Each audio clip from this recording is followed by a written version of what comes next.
intrepid service of these heroes. Richly bless the recipients we honor today, along with the many family members, comrades in arms, and dear friends who support them. May the actions of these men in the crucible of combat inspire others to acts of personal courage and selfless service. Guide our nation and leaders. Preserve us all under the canopy of your everlasting love and care. It is in your majestic and mighty name I pray. Amen.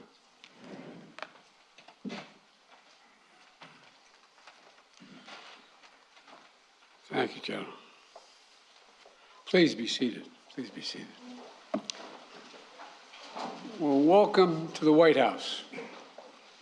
You know, this is a day that I quite frankly think being president is inadequate because there's so many brave women and men in here, and so many people we're honoring today. Mr. Secretary, Chairman of the Joint Chiefs, senior military officers, thank you all for being here. Yesterday marked the 246th anniversary of this nation's independence. 246 years of struggle and sacrifice to uphold the principles so dear to the character of our nation: liberty, democracy, God-given rights of every individual. It's a journey that has never finished, and it never will be fully finished. It's a work that requires us to look ahead to the future we want to build, and to look carefully at our past, to understand fully where we've come from. For each of those 246 years, American patriots have answered our nation's call to military service. They stood in the way of danger, risked everything, literally everything, to defend our nation and our values. However, not every service member has received the full recognition they deserve. Today, we're setting the record straight. We're upgrading the awards of 4 soldiers who performed acts of incredible heroism during the Vietnam conflict, to respect the conspicuous gallantry and the intrepid ability of their service. I mean, it's just astounding when you hear what each of them have done. They went far above and beyond the call of duty. It's a phrase always used, but it takes on life when you see these men.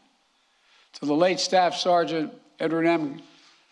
Canacero, to Specialist 5 Dwight W. Birdwell, to Specialist 5 Dennis M. Fujii, and to Major John Duffy.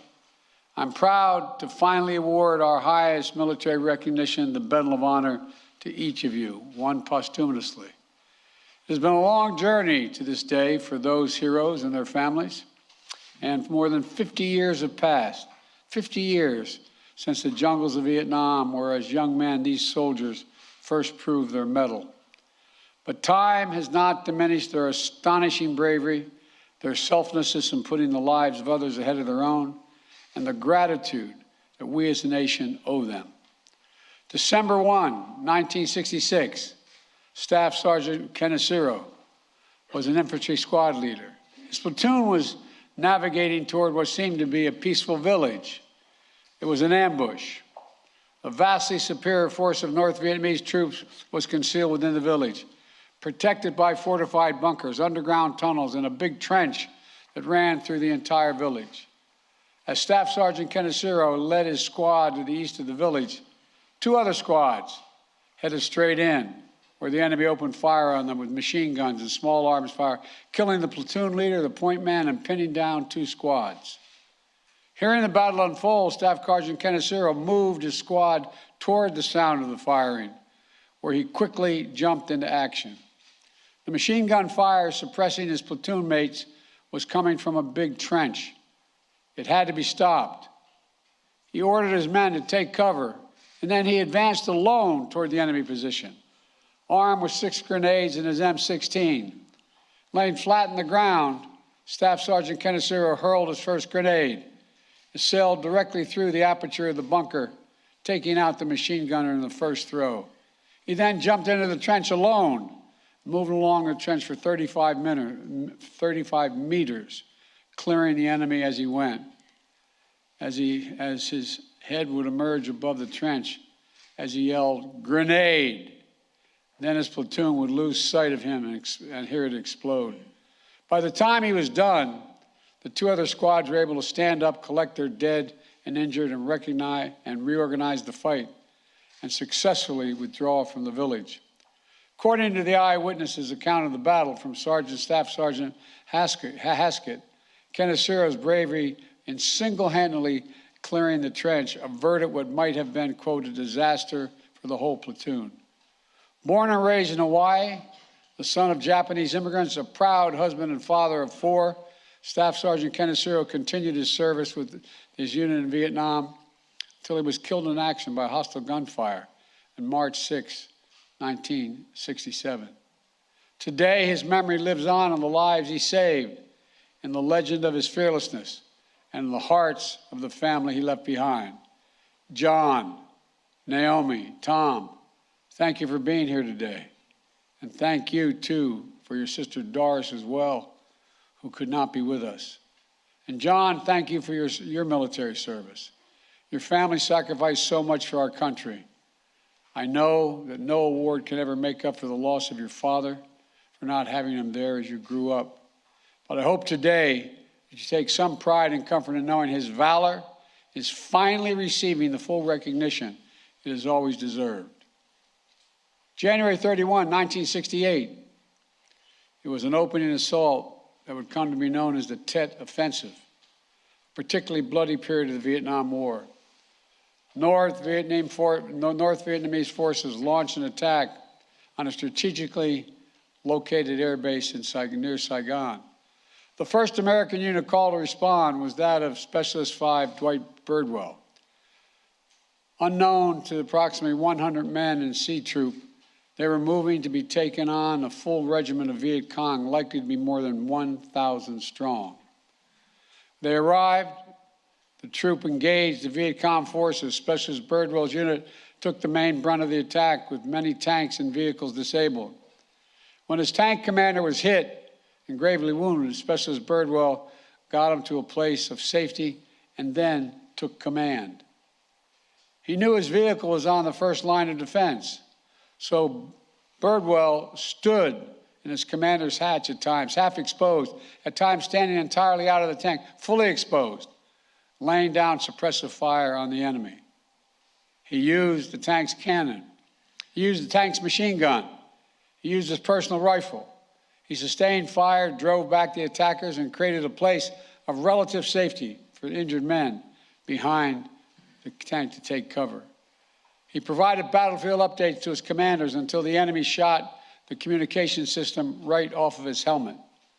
When he ran out of ammunition, he ran to retrieve an M60 machine gun and ammo off the helicopter that had been downed in a flight to keep firing on the enemy. And even when that M60 was hit by enemy fire, causing it to explode and send shrapnel into Birdwell's face, chest, arms, and hands, he remained on the battlefield. When he was ordered to load onto the medevac helicopter, he complied.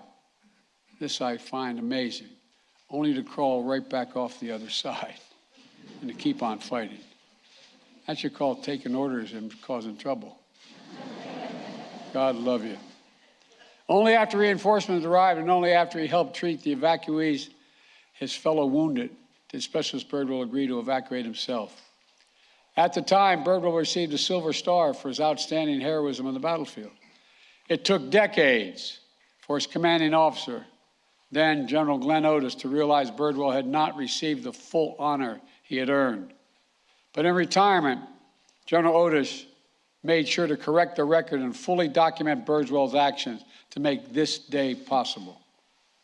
A member of the Cherokee Nation, Birdwell credits the Cherokee veterans who came before him and encouraged him to serve when he called. And I might note, Native American communities, a larger percentage, serve in the United States Armed Forces at a higher percentage rate than any other cohort in America. After leaving the Army, Birdwell continued to build a legacy of service in his community in Oklahoma. He started his own law firm, served for 12 years on the Cherokee Nation Supreme Court, and he passed that legacy of service down to his daughter, Stephanie Birdwell, who's with him today. and who serves as the Director of the Office of Tribal Relations at the Department of Veterans Affairs. Specialist 5 Birdwell, thank you. Thank you, thank you. And to your wife, Virginia, who I know wishes she could be here with you today, give her our love as well. I'm grateful for all that you've given to our country, and that at long last, your story is being honored as it should have been always. February 18, 1971, Specialist 5 Dennis Fujii, who was serving as a second tour in Vietnam as a crew chief on a helicopter ambulance, conducting a rescue operation in Laos. They were there to evacuate wounded Allied Vietnamese military personnel. But as their chopper attempted to land, it became the target, sustaining heavy damage that caused them to crash land in the middle of the conflict. When a second American helicopter managed to land nearby minutes later, it was able to evacuate all the downed crewmen except the Specialist Fujii. Rather than risk the lives of his crewmates, Specialist Fujii waved off the helicopter, told them to depart, remaining behind as the only American on the battlefield. Several attempts were made to rescue him before Specialist Fujii could find a radio and call off further attempts. It was too dangerous, he said. He stayed behind, ignoring his own wounds, while helping tend the wounded Vietnamese allies on the field. The next night, the enemy force renewed their assault on the Allied lines with heavy artillery.